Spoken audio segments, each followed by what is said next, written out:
My name is Julia, and the night my life finally snapped in half didn't happen in some dramatic accident or messy breakup. It happened over Easter lunch, with a plate of ham in front of me and pastel decorations all around, while my mom pointed straight at me like I was the problem she'd been waiting years to fix. 1 second, everyone was laughing about something stupid, clinking glasses, pretending we were a normal, happy family. The next second, her fork slammed onto her plate, the sound slicing through the chatter. She turned, eyes locked on me, and said, word for word, "You're the reason this family's always falling apart." The whole table went silent. I could feel every pair of eyes on me, waiting to see what I would do. Whether I'd shrink like I always did or explode like she always accused me of doing. My mouth went dry. I'd spent 28 years being the one who apologized first, the one who overreacted, the one who got told I was too sensitive whenever I tried to stand up for myself. So I just stared at her, stunned, while my heartbeat pounded so loud in my ears I barely heard what came next. "If you can't handle the truth," she added, her voice cold and calm, "there's the door. No one is forcing you to stay here." She said it like she was being reasonable, like she hadn't just accused me of breaking an entire family in front of the people who were supposed to love me. Something in me finally gave way. I didn't scream. I didn't cry. I pushed my chair back, picked up my bag, and stood up. Her eyes widened for a second, like she hadn't expected me to actually take the door she'd thrown in my face. I walked out of that dining room, past the Happy Easter sign, through the hallway full of old family photos where I'd been smiling on command my entire life. I stepped outside without saying another word. I didn't look back. I got in my car, hands shaking, and drove away from that house like I was escaping a burning building no one else could see. It felt like betrayal and freedom all at once. 2 weeks later, my phone lit up with her name, and when I picked up, she wasn't calm, collected, or in control. She was screaming one question over and over down the line: why? And by then, the answer wasn't as simple as, "because you told me to leave." If you've ever been blamed for breaking a family that was already cracked long before you were old enough to understand what was happening, stay with me until the end to find out what I did after that Easter lunch, and what made my mom call me 2 weeks later, terrified to find out why everything in her perfect little world was suddenly collapsing around her. When I pulled into my apartment garage that night, my hands were still trembling on the steering wheel. The city lights outside were bright and indifferent, like the world had decided my family meltdown was just background noise. I sat there in the car for a full minute, forehead pressed against the steering wheel, replaying the scene over and over, her pointing at me, those words, that fake calm tone she used whenever she wanted everyone else to think I was the unstable one. By the time I made it upstairs to my place, my phone was already buzzing. A couple of missed calls, a few short texts. "Where did you go?" "You didn't have to be so dramatic." "Mom's upset." None of them said, "She went too far," or "That wasn't fair." That was how it had always been. She attacked, I bled, and somehow I was the one who had to explain the mess. I tossed my phone on the couch and let myself collapse beside it. For a few minutes, I just stared at the ceiling, feeling this weird mix of guilt and relief twist together in my stomach. I'd finally done it. I'd walked out. No apology. No cleaning up. No, "I'm sorry, Mom. You're right. I should have handled it better." But as the adrenaline faded, the old familiar questions crept in. Was I overreacting? Was I really the reason things were always tense? Was I the problem like she'd always implied? Another text came in, then another. A longer one from her this time, full of the same script she'd been using on me for years. How much she'd sacrificed, how ungrateful I was, how family doesn't walk out just because they hear something they don't like. No mention of the part where she humiliated me in front of everyone. No acknowledgement that maybe, just maybe, calling your child the cause of everything falling apart might be a bit much for a holiday lunch. That night, I barely slept. Instead, memories kept flashing up, the kind I'd trained myself to minimize. Her telling me, at 16, that if I left for college out of state, I was abandoning her. Her reading my messages without permission, and then acting like it was her job to protect me from my own choices. Her insisting I was too emotional whenever I cried, but also complaining that I was cold if I tried to detach. That Easter lunch hadn't come out of nowhere. It was just the first time she'd said out loud what she'd been implying for years, that the chaos orbiting our family was somehow my fault. A couple of days later, when I finally picked up a call from one of my siblings, the conversation made something very clear. My mom was already spinning her version. I was the one who stormed off, the one who made a scene, the one who ruined Easter. She had cried after I left, apparently. She had said she was only trying to be honest. She had painted herself as the victim of my sudden outburst. That was her favorite trick. Stab first, then cry loudest. The thing is, part of me wanted to believe her. It would have been easier, honestly, to just accept that I was the difficult one and keep playing my role. But another part of me, the part that had stood up and walked out of that house, was done. Done being the family scapegoat. Done absorbing blame that wasn't mine. Done letting her rewrite the story while I stayed quiet. Have you ever had that split feeling? Half of you wanting to crawl back and smooth things over, and the other half whispering, "If you go back like nothing happened, this will never stop."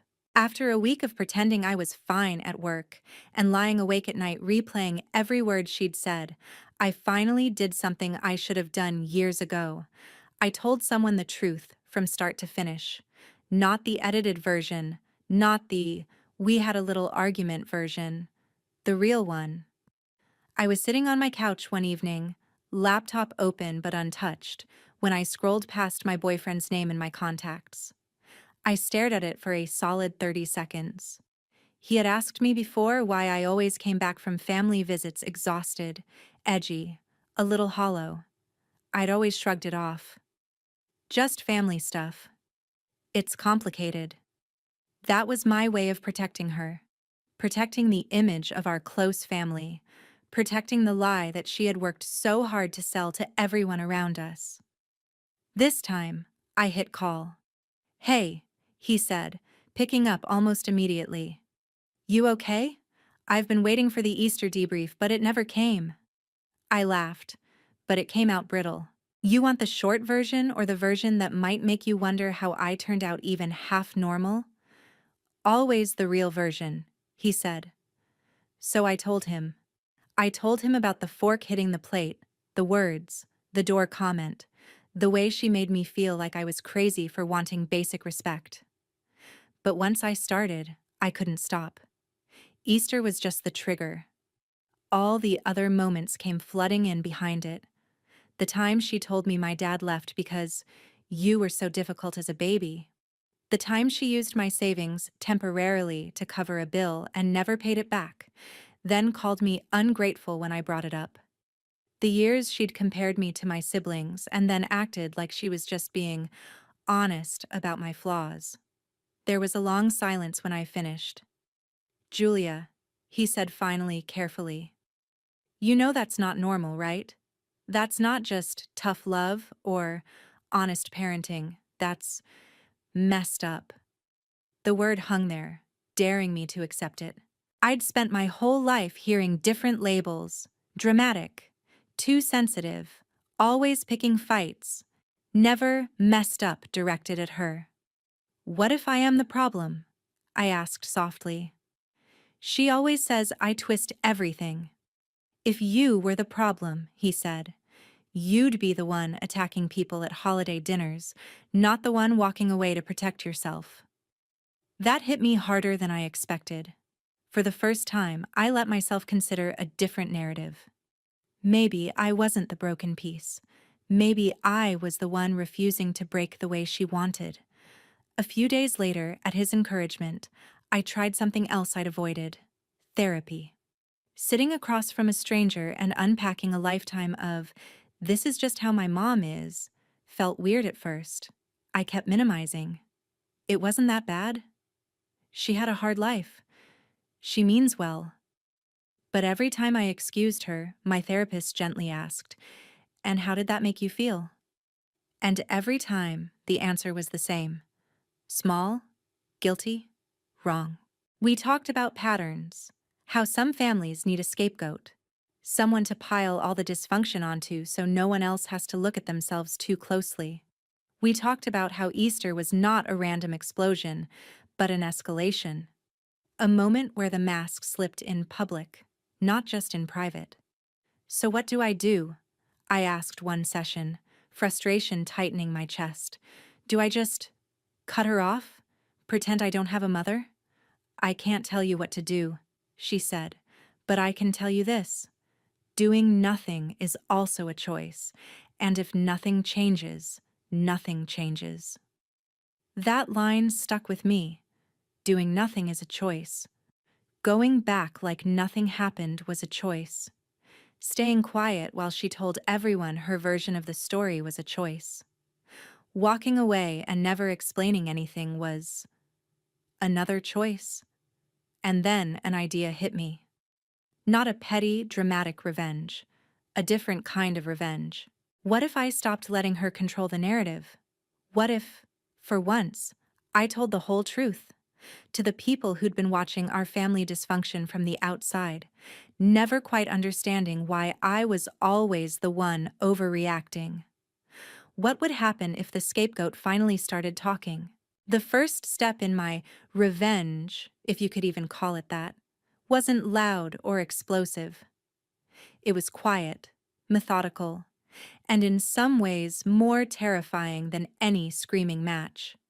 I started by going back through my old messages, screenshots of conversations where my mom guilt-tripped me for not visiting, where she brought up things I'd told her in confidence and twisted them. Voice notes where she went from calm to tearing me down in under a minute, then flipped back into victim mode the second I pushed back. I wasn't doing it to expose her to the internet. I wasn't planning a viral story or a dramatic social media reveal. This was for something more personal: my family, my siblings, the people who had always sat on the sidelines of our fights, uncomfortable but silent, because it was easier to believe I was the problem than to face the idea that our mom might not be who they thought she was. I started with my sister, the one who usually texted me after fights with some neutral line like, "You know how mom is. Just let it go." I asked if we could talk. Really talk. No pretending.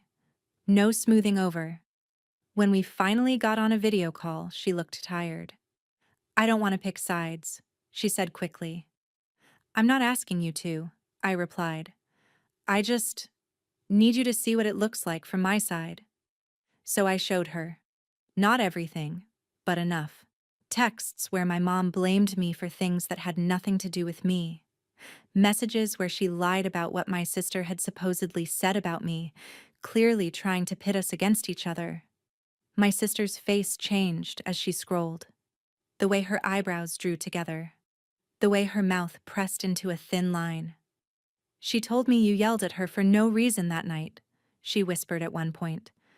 "But in this one, she's provoking you for like 10 messages straight before you snap." "Yeah," I said quietly. "And somehow I'm always the unstable one. Why didn't you show me this before?" "Because I thought you'd think I was trying to turn you against her. And I was so used to being the one everyone blamed that I started believing it myself." There was a long pause.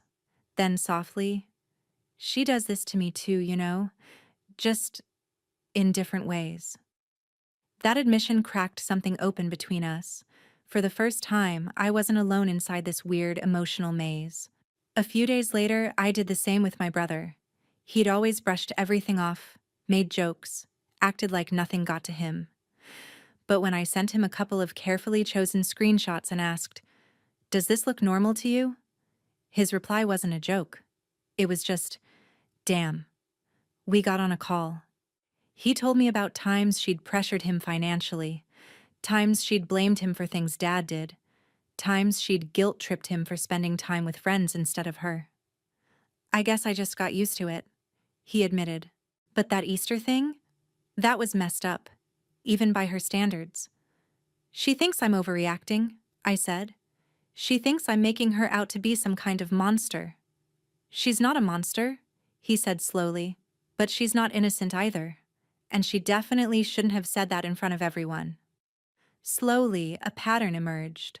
None of us were totally okay. Each of us had our own collection of little cuts we'd written off as just how she is. For years, she'd kept control by making sure we never compared notes. Now we were finally talking, and that's what she didn't see coming.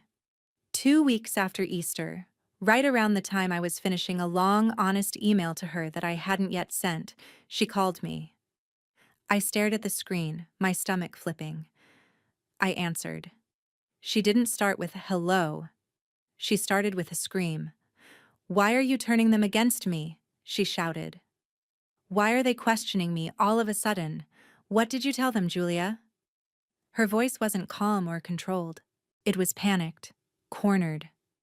"They're asking me things they never asked before. They're doubting me. Why are you doing this to me?" There it was. The why from the phone call I'll never forget. Not, "Why did you leave?" Not, "Why did I hurt you so much that you walked out?" Her why was simple. Why wasn't her version of reality working anymore? Have you ever noticed how some people only start to panic when they realize their control over you is slipping, not when they realize they hurt you? Her call that day was like a siren, loud, frantic, full of accusations. "I know you've been talking to them," she spat. "I can hear it in their voices. They're acting different, questioning me like I'm some kind of criminal. What did you say? What lies are you spreading?" I almost laughed at the word lies. If anything, I'd tone things down. I took a breath, forcing my voice to stay calm. "I told them the truth," I said. "My truth. The things you've said to me. The way you make me feel.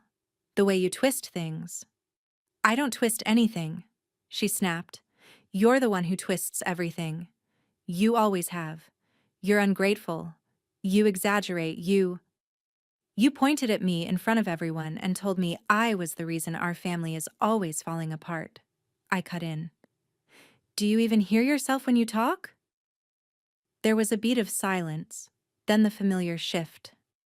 The noise in her voice dropped, but the venom sharpened. "I was being honest," she said coldly. "Someone had to say what everyone was thinking. You stir things up. You run away. You make everything about you. And now you're trying to poison them against their own mother? What kind of daughter does that?" "Maybe the kind of daughter who's tired of being your punching bag," I replied. That was the moment I realized something important. She wasn't afraid of losing me. She was afraid of losing the audience that had always believed her.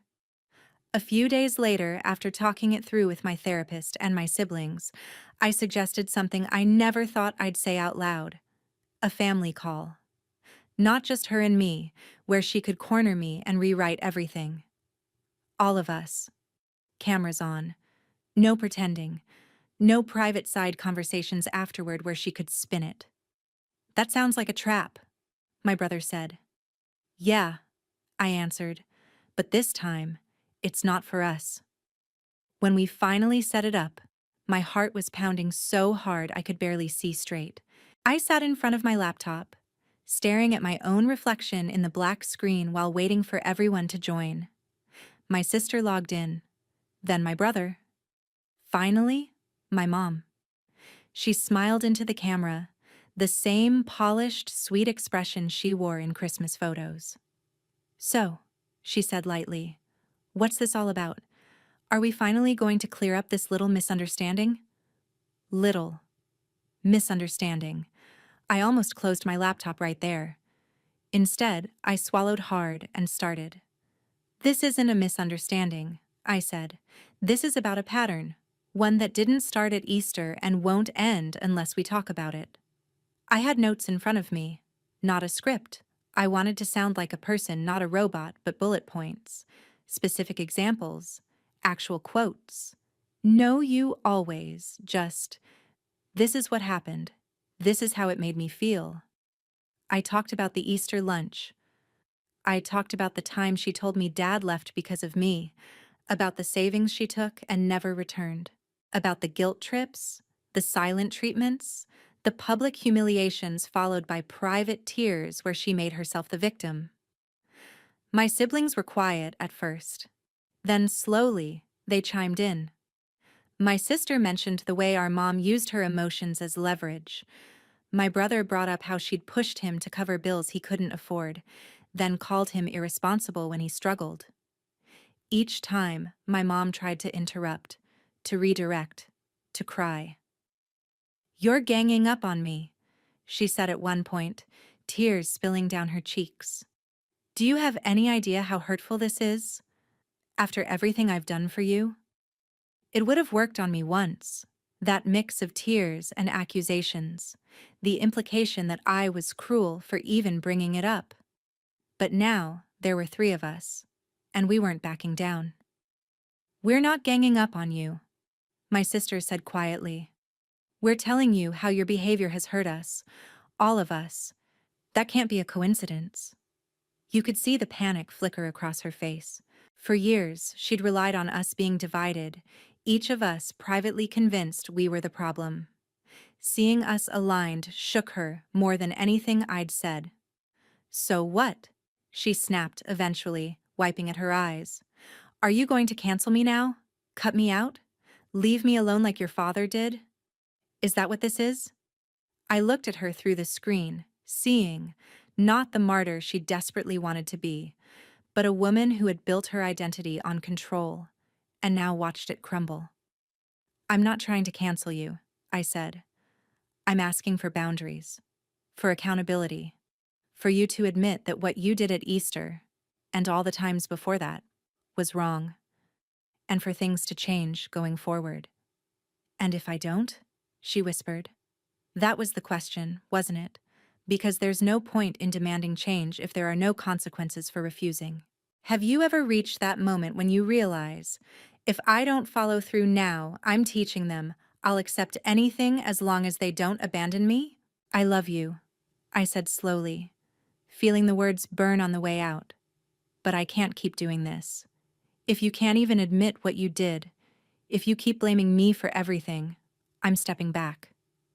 "Stepping back?" she repeated, like I'd spoken another language. "What does that even mean?" "It means," I replied, "no more last-minute guilt trips, no more screaming matches, no more holidays where you humiliate me in front of everyone. It means I won't answer when you call just to dump on me.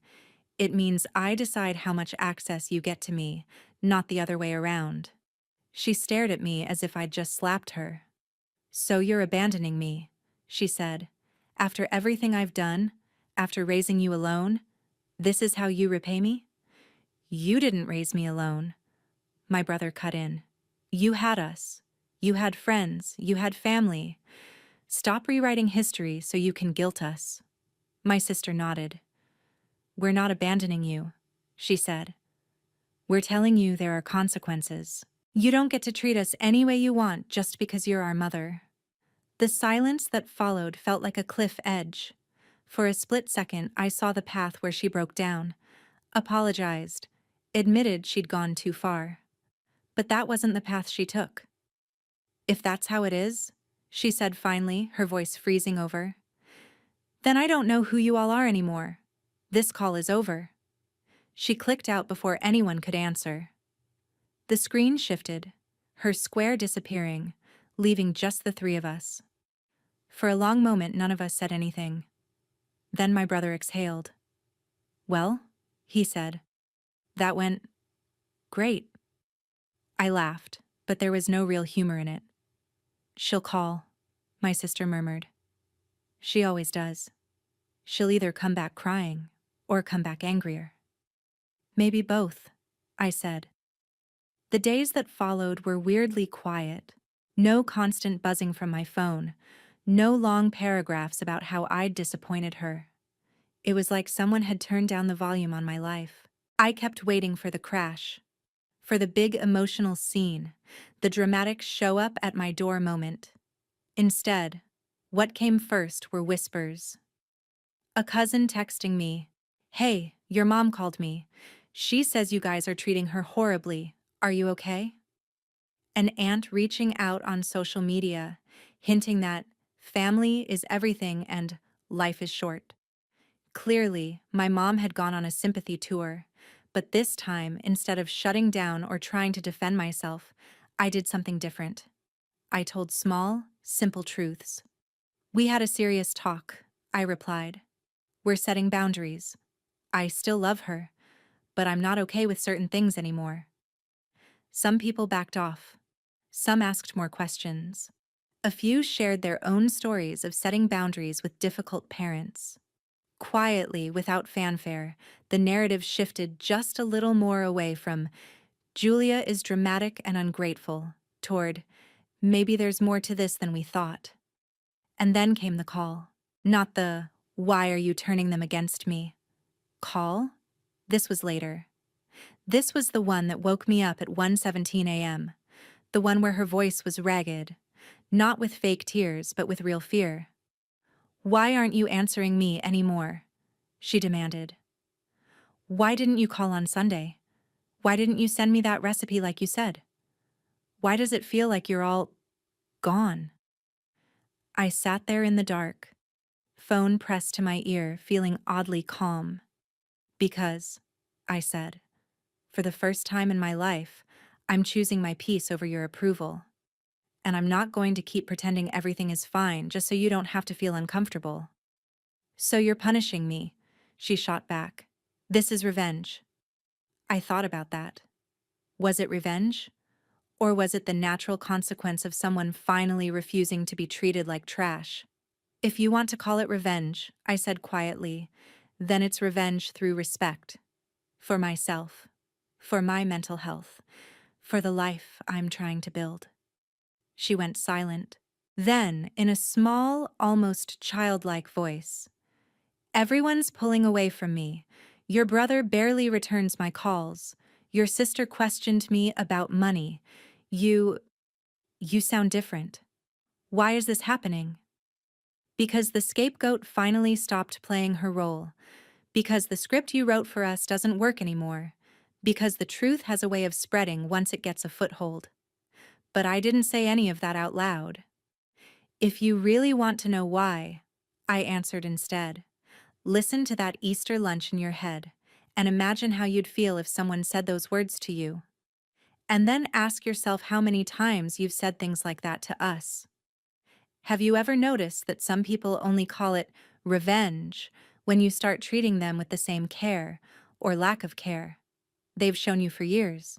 The strange thing about reclaiming your life from someone like my mom is that the big dramatic moments are not the ones that change you the most. It's the quiet ones. Waking up and realizing you haven't checked your phone in a panic to see if she's mad at you today. Making weekend plans without calculating whether she'll guilt trip you for not visiting.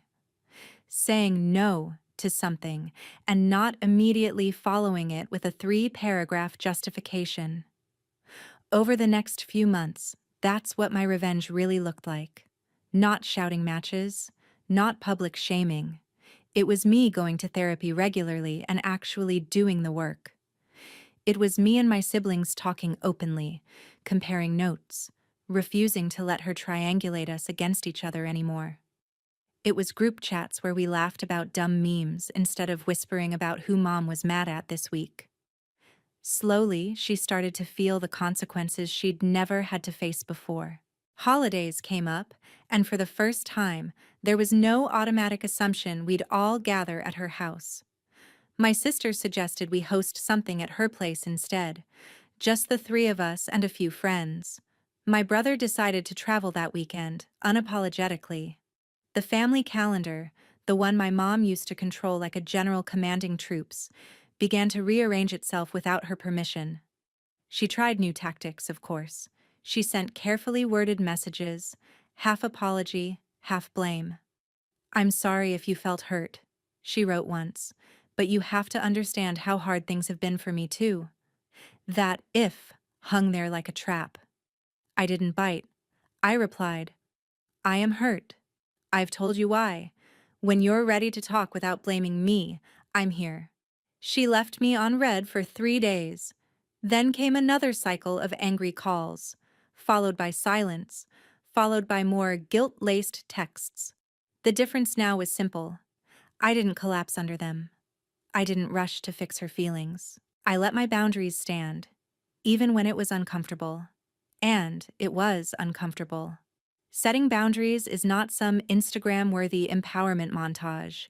It's sitting on your couch at midnight, fighting the urge to send a "just checking on you" text that would undo all your progress.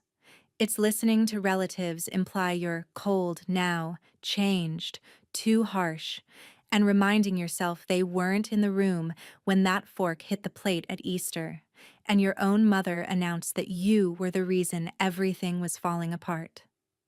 One afternoon, months after that lunch, we finally had a conversation that was different. Not perfect, not magical, just different. She called while I was walking home from work. I almost let it go to voicemail, but something in me said, "Pick up. You're strong enough now." Her voice was quieter this time. "I've been thinking about what you said," she admitted. "About Easter. About other things." I didn't say anything. I'd learned not to fill the silence for her.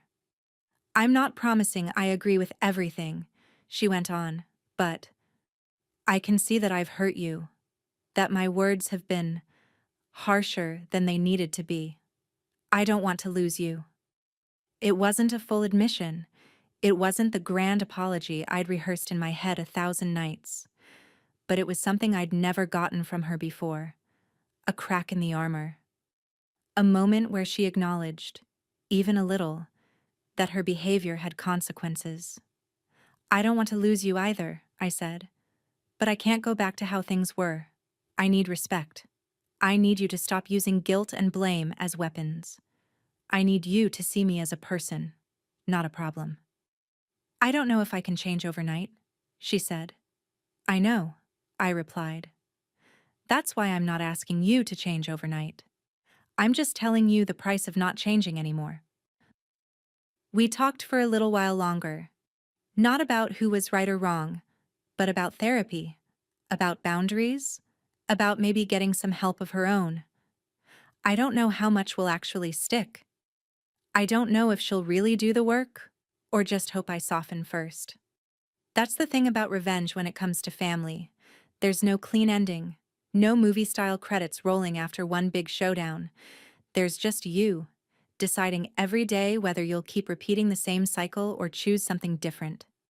As for that Easter lunch, I still think about her pointing at me, declaring me the reason our family was always falling apart. Now, though, I see it differently. In a twisted way, she was right. Just not in the way she meant. I was the reason things were falling apart. Because I stopped holding them together at my own expense. I stopped absorbing the blame. I stopped pretending. I let the fake version of our perfect family crack so that something more honest could have a chance to grow in its place. So here's my question. For you, not for her. If you were sitting at that table and someone you loved pointed at you and said, "You're the reason this family is always falling apart," would you spend the rest of your life trying to prove them wrong? Or would you walk away long enough to find out who you are without carrying everyone else's broken pieces? And if you were in my shoes, would you forgive, go low contact, or cut ties completely? I know what I chose. Now I'm curious. What would you have done?